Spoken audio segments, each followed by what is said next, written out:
Welcome to Shaheen talks. I am Shaheen. आज हम सत्यता पे आधारित एक लघु कथा को दूसरे नज़रिए से देखेंगे। अच्छाई लौट कर आती है। ब्रिटेन के स्कॉटलैंड में फ्लेमिंग नाम का एक गरीब किसान था। एक दिन वह अपने खेत पर काम कर रहा था।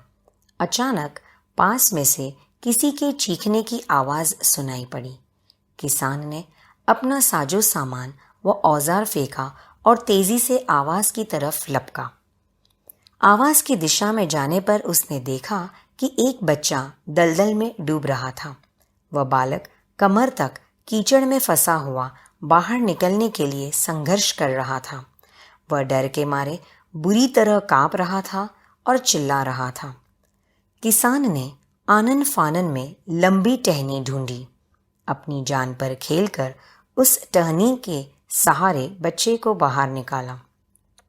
अगले दिन उस किसान की छोटी सी झोपड़ी के सामने एक शानदार गाड़ी आकर खड़ी हुई। उसमें से कीमती वस्त्र पहने हुए एक सज्जन उतरे। उन्होंने किसान को अपना परिचय देते हुए कहा, मैं उस बालक का पिता हूँ और मेरा नाम रुडोल्फ चर्चिल है। फिर उस अमीर रुडोल्फ चर्चिल ने कहा कि वह इस एहसान का बदला चुकाने आए हैं। फ्लेमिंग किसान ने उस सज्जन के ऑफर को ठुकरा दिया। उसने कहा, मैंने जो कुछ किया उसके बदले में कोई पैसा नहीं लूँगा। किसी को बचाना मेरा कर्तव्य है, मानवता है, इंसानियत है और उस मानवता इंसानियत का कोई पैसा नहीं होता। इस बीच फ्लेमिंग का बेटा झोपड़ी के दरवाजे पर आया। उस अमीर सज्जन की नज़र अचानक उस पर गई तो एक विचार सूझा। उसने पूछा, क्या यह आपका बेटा है? किसान ने गर्व से कहा, हाँ। उस व्यक्ति ने अब नए सिरे से बात शुरू करते हुए किसान से कहा, ठीक है, अगर आपको मेरी कीमत मंजूर नहीं है तो ऐसा करते हैं कि आपके बेटे की शिक्षा का भार मैं अपने ऊपर लेता हूँ। मैं उसे उसी स्तर की शिक्षा दिलवाने की व्यवस्था करूँगा जो अपने बेटे को दिलवा रहा हूँ। फिर आपका बेटा आगे चलकर एक ऐसा इंसान बनेगा जिस पर हम दोनों गर्व महसूस करेंगे। किसान ने सोचा, मैं तो उच्च शिक्षा नहीं दिला पाऊँगा और ना ही सारी सुविधाएं जुटा पाऊँगा जिससे कि वह बड़ा आदमी बन सके। बच्चे के भविष्य की खातिर फ्लेमिंग तैयार हो गया। अब फ्लेमिंग के बेटे को सर्वश्रेष्ठ स्कूल में पढ़ने का मौका मिला।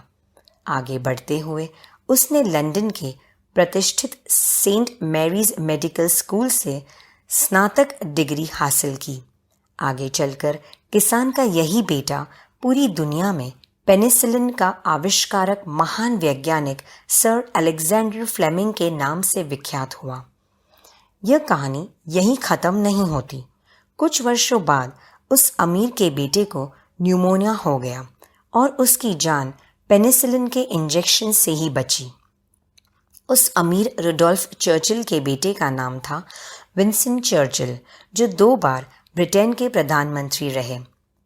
इसलिए व्यक्ति को हमेशा अच्छे काम करते रहना चाहिए, क्योंकि आपका किया हुआ काम आखिरकार लौटकर आपके ही पास आता है। यानी अच्छाई पलट पलट कर आती रहती है। अतः यकीन मानिए कि मानवता की दिशा में उठाया गया प्रत्येक कदम आपकी स्वयं की चिंताओं को कम करने में मील का पत्थर साबित होगा। हम जैसा करेंगे वैसा ही परिणाम सामने आते हैं। नेकी कर दरिया में डाल नामक कहावत इसीलिए ही कही गई है। तो आज वैश्विक महामारी के भीषण संकट में बिना दिखावे के कुछ अच्छा कार्य करें जो लौटकर हमारे जीवन में कुछ अच्छाई लेकर आए। फिर मिलेंगे। Stay happy, stay safe.